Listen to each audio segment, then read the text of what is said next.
자, 이제 역대상 28장에 우리가 이제 다다랐습니다. 여러분, 역대상은 총 몇 장까지 있는지 아십니까?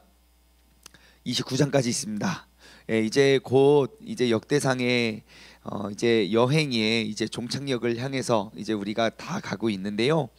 우리가 22장부터 쭉 이렇게 살펴보면 22장에는 성전 건축을 위한 헌금을 했고, 23장부터 6장까지는 이제 다윗이 그 이제 성전 안에 이루어질 그런 사람들과 그런 일들을 다 부여하고 사람들 다 조직하고, 그 다음에 27장 어제 우리가 나눠 보았던 것은 이제 다윗의 그 성읍을 지킬 그런 사람들 24,000명씩 12팀을 짜서 우리가 돌렸다. 그게 27장의 내용이고요. 그 다음에 28장과 29장은 이제 다윗이 이제 죽기 바로 직전입니다. 그래서 마지막 다윗이 솔로몬에게 남긴 그 유언과, 그리고 솔로몬에게 이렇게 너 이거 반드시 기억하고 이거 반드시, 그러니까 마지막 남기는 그런 말들을 이제 담고 있는 그러한 내용입니다. 그래서 이제 솔로몬에게 주의를 주는 그러한 내용인데요.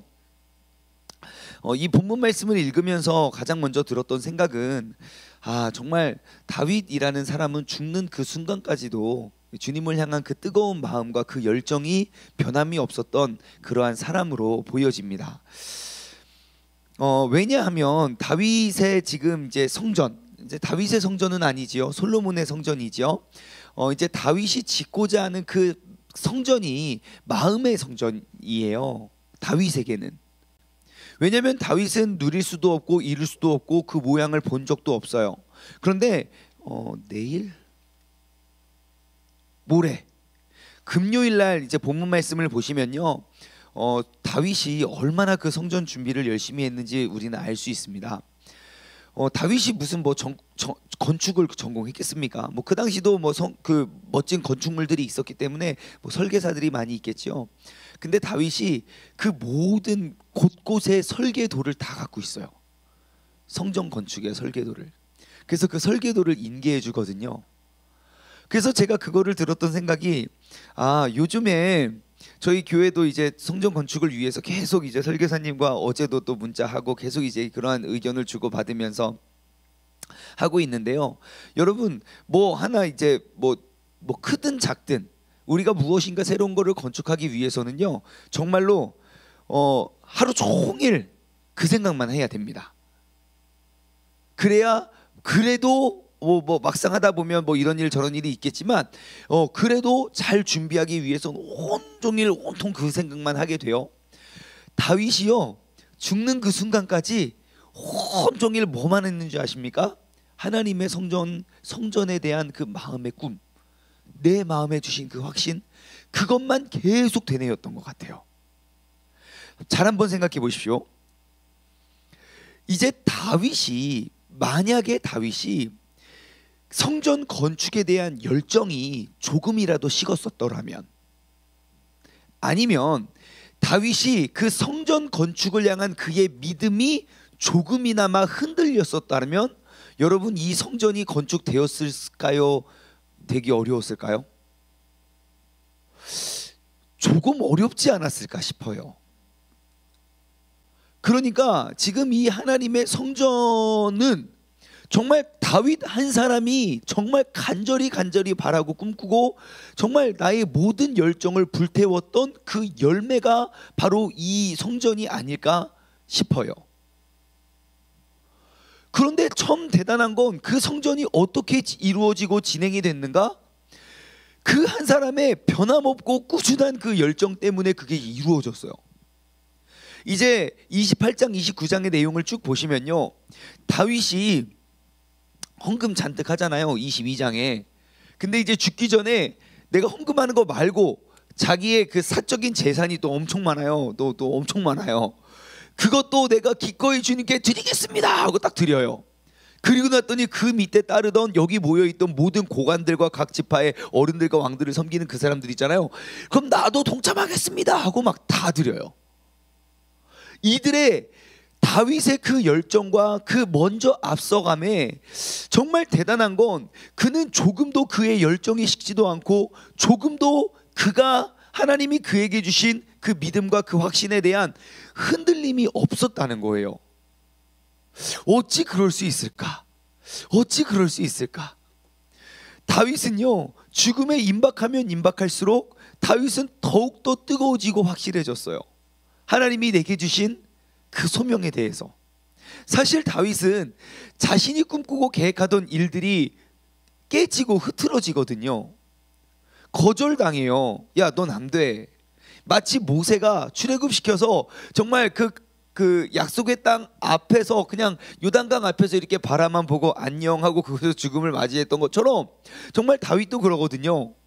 그런데 다윗은 어찌 보면 자신의 그 죽는 날들을, 그러니까 천국을 향해 걸어가는, 가까워지는 그 날들을 더 기다렸던 것 같아요. 왜냐? 내 아들 솔로몬이 하루속히 내가 꿈꾸던 그 성전 건축의 사명을 감당하는 날이 다가오고 있기 때문이에요. 지금 다윗은 죽음을 준비하고 있습니다. 근데 그 다윗의 죽음과 그의 유언 속에 우울함이나 미련이나 아쉬움이나 그런 것을 조금도 찾아볼 수가 없어요. 왜 그런지 아십니까? 하나님께서 허락하신 소명을 꽉 붙잡고 있기 때문입니다. 여러분, 오늘은 우리가 다시 한번 주님께서 내게 허락하신 그 사명을 우리가 돌아보았으면 좋겠어요. 나의 달려갈 길을 다 마치고 의의 면류관이 예비되어 있다. 사도 바울이 고백했던 것처럼 다윗도 정말 그 사도 바울과는 1000년 정도의 그 시차가 있는 사람이지만 하나님 앞에 내 인생을 다 바치고 주님께 나의 달려갈 길을 마치고도 나의 믿음을 지켜낼 수 있었던 그런 동기, 그러한 원동력, 그러한 열정과 그 에너지를 우리가 오늘 본문 말씀을 통해, 다윗을 통해 우리가 배우길 원합니다. 제가 이 본문 말씀을 묵상을 하는데요, 묵상을 하면서 우리 교회의 모습을 이렇게 돌아보게 됩니다. 그냥 난데없이 그냥 도피성이라는 그러한 사명, 그 사명을 가지고 이루기 위해서 그 도피성 교회가 되어야겠다라는 그 열정이 조금이라도 식어진다면 어떻게 될까? 만약에 제가 그 외치는 외침을 그냥 그만둔다면 과연 그 꿈과 그 소명은 어떻게 될까 생각해 보게 되더라고요. 만약에 저에게도 이러한 확신이 아닌 이러한 이렇게 믿음의 흔들림이 있다면 과연 이제 눈에 보이지는 않지만 과연 그게 어떻게 이루어지겠어? 어떠한 모습이 될까? 우리 아무도 몰라요. 본 적이 없기 때문에. 하지만 그러한 것들이 이렇게 믿음이 흔들리고 그렇게 한다면, 확신이 흔들린다면 어떻게 될까? 여러분, 가보지 않았던 길을 가는 것은 정말 쉬운 일이 아닙니다. 누군가가 갔던 길을 따라가는 건 정말 쉬운 일이에요. 아니 그것도 쉽진 않죠. 하지만 누구도 보지 않았던 그 길들을 우리가 먼저 믿음의 눈을 가지고 바라보고 나아가는 건 정말 쉬운 일은 아니에요. 그런데 가만히 말씀을 보면요, 다윗이 어떻게 그럼 이 일을 죽음에 가까울수록 더 확신하고 그가 흔들리지 않고 큰 확신을 가지고 나아갈 수 있었을까? 다윗을 보면 되게 대단한 것 같아 보여도요, 성경에 기록되어 있는 모든 믿음의 사람이 다 그러한 삶을 살았더라고요. 창세기 12장 1절부터 3절까지의 말씀을 보면 하나님이 아브라함을 택하여 딱 부르신 다음에 하나님이 그 아브라함에게 약속하셔서 너의 본토 친척 아버지의 집을 떠나라는 말씀이 나옵니다. 하나님께서 그의 본토 친척 아버지의 집을 떠나라고 했던 그 하나님의 계획은 무엇이었습니까? 내가 너에게 이것도 보여주고 저것도 보여주고 이것도 보여주니까 야 봐, 지금 너의 삶보다 훨씬 뛰어나잖아, 너 이 길로 가 라고 하나님은 인도하지 않으세요. 너는 무조건 떠나래요. 왜요? 내가 너에게 보여줄 땅으로 가라 그래요. 내가 보여준 땅이 아니고 보여줄 땅이요. 여러분, 그게 바로 믿음인 것 같아요. 믿음은 내가 바라는 것들의 실상이고 보지 못하는 것들을 증거하며 살아가는 삶이라고요. 내가 다 이루어낸 다음에 하나님께서 이렇게 이루어 주셨습니다가 아니에요. 이루어가는 과정 속에서 하나님께서 이렇게 이루어 가십니다. 하나님께서 반드시 이렇게 하실 것입니다. 오늘 다윗과 같이 믿음으로 선포하는 거예요. 그것이 우리에게 필요한 믿음이에요. 내가 아직 가보지도 못하고 하지도 못했던 일들이 있었을지라도 주님을 믿는 그 믿음 안에서 우리가 나아가는 것. 여러분의 삶의 모든 일들과 어려움과 역경과 환난 속에서도요, 여러분, 우리는 이 믿음의 시각, 그 믿음에 대한 확신, 그리고 그 믿음에 대한 선포가 필요한 것입니다. 여러분, 그러면 우리는 힘을 얻을 수 있어요. 다윗을 보십시오. 한 사람이 꿈을 꿨어요. 근데 그 꿈을 모든 사람이 다 누려요. 내게 보여주신 그 믿음의 확신을 사람들 계속 불러요. 1절 볼까요? 다윗이 이스라엘의 모든 고관들, 각각의 지파의 어른들, 왕을 섬기는 반장들, 천부장들, 1000명을 이끄는 사람이죠. 백부장들 및 왕과 왕자와 모든 소유와 가축의 감독들, 내시와 장사의 모든 용사, 그러니까 그 나라의 리더라는 사람들을 다 끌어모으고요, 하나님께서 내게 말씀하신 것과 내가 지금껏 꿈꿔왔던 그 모든 비전을 나눕니다. 어찌 보면 되게 자존심 상하는 거예요. 왜냐하면 하나님이 나를 통하여 내가 이것을 이뤘다가 아니에요. 나는 이룰 수 없고 이루지 못해. 왜? 하나님이 하지 말라고 했거든. 이것은 내 것이 아니야. 하지만 내 아들 솔로몬을 너희는 열심히 도와서 그에게 이러한 모든 것들이 헛되지 않게 하라 라고 남겨준다는 것이에요. 한 사람의 꿈이 선포되어지고 그 한 사람의 꿈에 확신과 믿음이 더해졌을 때 그 꿈과 그 뜻이 정말 귀한 뜻이 이루어질 수 있다는 것입니다. 여러분, 지금 우리 교회에 우리에게 필요한 것이 무엇이겠습니까? 바로 그 하나님의 소명에 대한 꿈과 확신입니다. 가본 적 없고 우리가 보지 못했다고 해서 그것이 이루어지지 않을 것이 아니라 정말 이 믿음을 가지고 지금 맞아, 우리 교회 부족해, 맞아, 우리 교회에서 상처받는 사람들도 많고 우리 교회에서 진짜 어려운 일들 또 진짜 막 아픈 사람들도 많아. 하지만 반드시 하나님께서는 이 교회를 통하여 이 도시에 정말 도피할 수 있는 도피처를 마련해 주실 거야. 그 기도와 그리고 그 일들을 위해서 오늘 나를 불러주신 거야. 나는 그 하나님의 소명과 그 뜻 아래 귀하게 쓰임받을 사람이야. 여러분, 그런 믿음에 대한 확신을 가지고 나아가면 우리가 정말 반드시 이 한 사람의 꿈을 통하여 그 모든 나라와 민족, 또 기독교 역사의 한 점을 찍었던 것처럼 정말 이 도시에 하나님의 꿈과 그 소망을 이루어낼 수 있는 그런 아름다운 그러한 교회와 그리고 그런 아름다운 고백이 있기를 주님의 이름으로 소망합니다. 여러분, 다시 한번 내 믿음과 우리 교회의 믿음의 그 사명의 목적지를 바라보며 우리가 힘차게 선포하며 나아갈 수 있는 그런 복된 하루가 되기를 주님의 이름으로 간절히 소망합니다. 여러분, 특별히 우리의 신앙생활은요, 결국 내 뜻을 이루어내는 것이 신앙생활에 만족을 가져다 줄 수 없습니다. 절대요. 여러분, 평생의 신앙생활을 보시면서 어떠한 무리와 공동체의 소명이 아니라 나 개인의 기도의 제목들을 다 이루어져서 끝까지 정말 행복하고 만족하고 감사하면서 내 달려갈 길 다 마치고 난 하나님께 간다고 말한 사람 본 적 있습니까? 저는 한 명도 못 봤어요. 왜요? 하나님의 뜻은 나 개인 한 사람에게 있지 않아요. 나를 통하여 이루실 그 큰 소명이 있어요. 그러니까 우리가 그 꿈과 그 뜻과 그 소명을 향해 나아갈 때 우리는 정말 힘차게 행진하고 나아갈 수 있을 거예요. 그래서 우리는 우리의 기도의 반경을 계속 넓혀가야 되는 거예요. 기도의 출발과 기도의 시작은 나의 문제, 그리고 나의 일, 나의 가족, 우리들로 시작할 수 있지만 결국 그 종착역은 하나님의 뜻이 되어야 돼요. 나를 통하여, 우리를 통하여 이루어지는 그 하나님의 뜻, 그 소명을 우리 모두가 함께 이루어가길 소망합니다. 다윗이 또 엄청 진짜 위대하고 훌륭한 이유는요, 하나님 앞에서 그 노년에도 하나님 앞에서 철저히 무릎을 꿇었다는 거예요. 3절 말씀 한번 볼까요? 3절 말씀 보시면요, 하나님이 내게 이르시되 너는 전쟁을 많이 한 사람이라 피를 많이 흘렸으니 내 이름을 위하여 성전을 건축하지 못하리라 하셨느니라. 다윗이 고백하는 거는요, 하나님께 기도 응답 받지 못한 거를 고백해요. 그럼에도 불구하고 나의 이러한 소망을, 나의 이러한 뜻을 하나님께서 들어주셨습니다. 이게 간증이 아니에요. 내가 정말 이 건축할 마음이 있고, 모든 2절 말씀에 나오잖아요.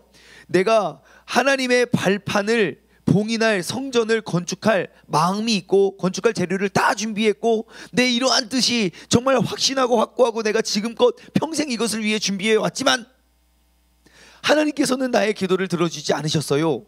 그게 간증이에요.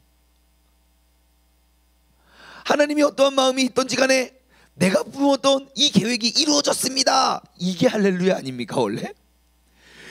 그런데 다윗은요, 죽는 그 순간까지 하나님 앞에 엎드려요. 근데 이게 왜 대단하냐면요, 다윗은 지금껏 평생 대부분의 기도를 응답받았어요. 다윗이 기도하고 구해서 실패하거나 넘어진 거 봤습니까? 자신이 실수하고 넘어진 것 말고는 다윗이 구하고 하는 거 다 하나님께 다 응답받았어요. 하나님 전쟁합니까 안 합니까? 갑니까 안 갑니까? 다 응답받았다고요? 그런데 이 말년에 노년에 이르러서 내가 진짜 이 평생 모든 것들을 준비한 그 뜻이 이루어지지 않아요. 그러면 정말 큰 상처와 좌절이 오지 않겠습니까? 어떻게 나한테 이러실 수가 있냐고. 하나님 지금까지 나한테 안 그러셨잖아요. 우리 여태까지 잘 해왔잖아요. 하나님 이 타이밍에 왜 그러십니까? 내가 죽음을 멋지게 준비하고 멋지게 마무리할 수 있는데 하나님 이제 와서 나한테 왜 그러십니까? 라고 하나님을 땡깡 부리다가 내가 하나님께서 이루실 그 목적과 뜻에 희미해질 수 있어요. 근데 다윗은 그러지 않아요. 아, 그게 하나님의 뜻이구나. 그러면 하나님 앞에 엎드려요. 나의 뜻이 아무리 내가 평생을 준비하고 그 많은 재물과 그 모든 것들을 준비했을지라도 하나님의 뜻이 아니면 엎드려요. 그리고 그분의 뜻을 따라요. 이것이 주님의 뜻이거들랑. 나를 통해서 이루어지지 않아도 괜찮아요. 내 아들을 통해서 이루어지게 해주세요. 여러분들은 내 아들 도와주세요. 그것이 하나님의 뜻입니다. 다윗이 그 노년에 집중하는 곳이 무엇인지를 우리가 살펴보면요, 정말 우리의 삶의 어려움들, 다시 말해 내가 선한 뜻으로 하는 그런 기도의 길이 막혔을 때 우리가 좌절하거나 절망하거나 실망하거나 낙심할 것이 아니라 내가 그곳에서 집중해야 할 것이 무엇인지를 바라보게 돼요. 이렇게 선한 의도인데 왜 하나님이 막으셨지? 왜 하나님은 이거 못하게 하셨지? 근데 가만히 보면요, 나의 선한 뜻이 빗나가도 우리는 좌절할 이유가 없는 이유는 하나님이 그 길을 막으시는 데는 하나님의 더 큰 뜻이 있기 때문입니다. 반드시. 보십시오. 구약성경에 야곱이라는 사람이 있습니다. 야곱의 많은 아들 중에 야곱이 유독 사랑했던 아들이 있었습니다. 이름이 누구죠? 요셉이에요. 어려서부터 유독 그 예뻐하던 아들만 야곱은 요셉을 잃어버려요. 유독 아끼던 그 아들 하루 내보냈더니 죽음의 시체의 그 잔재, 그 찢어진 그 채색 옷, 피가 묻은 채색 옷을 쥐어받아요. 너무너무 슬픈 나머지 그거 다 찢어버리면 자기 옷을 막 다 찢습니다. 근데 그게 야곱의 인생의 실패였습니까? 아니요. 민족을 구원해내는 하나님의 계획이었어요. 우리가 지금 금요일 날 계속 나눴던 그 장면도 그거잖아요. 요한복음 14장의 내용들, 이제 예수님은 이제 죽음을 준비하면서 제자들에게 나는 곧 떠날 것을 예비하세요. 제자들은 다 실망해요. 다 낙심하고 예수님 잡혀갈 때 다 도망가요. 근데 그게 끝이었습니까? 아니요. 주님의 죽음과 부활의 사건을 통하여 더욱더 큰 계획이 이루어지게 된다는 거예요. 사도 바울을 보십시오. 사도 바울은요, 계속 아시아를 향해서 계속 나아가려고 해요. 하나님이 길을 막으세요. 하지만 온 유럽과 아프리카까지 다 전도하잖아요. 하나님의 계획, 더 큰 주님의 뜻이 항상 이루어지고 있다는 사실을 기억하시기 바랍니다. 여러분, 나의 기도와 나의 꿈이 막혀 있을 때라도 절대 실망하지 마십시오. 바로 그 길을 통한 하나님의 더욱더 크고 원대한 계획이 있음을 여러분 꼭 기억하시기 바랍니다. 한 가지만 더 살펴볼까요?